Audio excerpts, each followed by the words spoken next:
Breaking news. J News. Entertainment is right. আজকে vote দিয়েছেন, বিভিন্ন বুথে বুথে ঘুরছেন, কেমন লাগছে আর কি বলবেন এই ভোটের ব্যাপারে আপনার? আমি তো সকাল থেকেই ঘুরছি, একেবারে 1 নম্বর বুথ থেকে 141 থেকে ঘুরে ঘুরে কলকাতা কর্পোরেশনের 6টা ওয়ার্ড ঘুরে আবার এইদিকে মহেশতলা মিউনিসিপ্যালিটির ওয়ার্ডগুলো ঘুরে দেখলাম স্বতঃস্ফূর্তভাবে মানুষ ভোট দিচ্ছে। তবে একটা ব্যাপার, বহু জায়গায় সিআরপিএফ অনেক ডিস্টার্ব করছে, পোলিংটা খুব স্লো হচ্ছে, আর তার মধ্যে ম্যাক্সিমাম জায়গায় মাঝে মাঝে মেশিন খারাপ হয়ে যাচ্ছে, সেখানে 8 ঘন্টা 1 ঘন্টা করে সময় চলে যাচ্ছে। আমরা সকাল থেকে ইলেকশন কমিশনার, অবজারভার,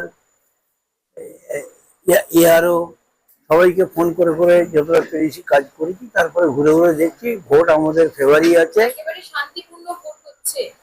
শান্তিপূর্ণ তো বলতে পারবো না, এমনি মারামারি হয়নি, কিন্তু সিআরপিএফ এর যে একটা জুলুম, সিআরপিএফ যেটা মানুষের উপরে করছে, বুথে দাঁড়াতে দিচ্ছে না, যেতে দিচ্ছে না, এইভাবে হ্যারাসমেন্ট করছে। বিভিন্ন বুথে প্রচুর মানুষের ভিড়, কি বলবেন এই দেখে? হ্যাঁ, বিভিন্ন বুথে প্রচুর মানুষের ভিড়, মানুষ স্বতঃস্ফূর্তভাবে ভোট দিচ্ছে।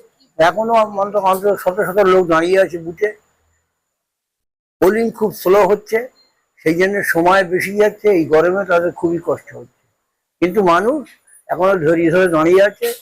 তারা তৃণমূল কংগ্রেসের পক্ষে ভোট দেবে এবং দিচ্ছেও। 137 নম্বর ওয়ার্ডে দেখা যাচ্ছে একজন মহিলাকে মারা হয়েছে। 137 নম্বর ওয়ার্ডে এটা ঘটেছে। আমরা ডিসি পোর্টকে আমরা বলেছি, আমরা পুলিশ কমিশনারকেও বলেছি। এখন ওরা ইলেকশন কমিশন তো জোর জবরদস্তি করে গায়ের জোরে ইলেকশন করছে, সেই হিসাবে যেটা ওদের করা স্বাভাবিক সেইটি ওরা করছে। আমরা তার প্রতিবাদ করেছি এবং তাকে প্রোটেকশন দেওয়ার চেষ্টা করেছি।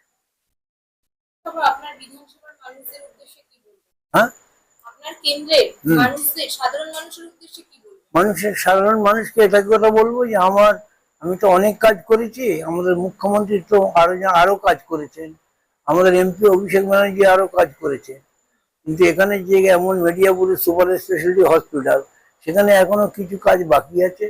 আমি নির্বাচিত হলে সেই কাজটা করব। আরো অন্যান্য কাজ আছে, ফেরি সার্ভিস রাজাভবন থেকে ওরা চালু হবে, সেটাও আমরা করব। এইভাবে আমরা কাজ করব।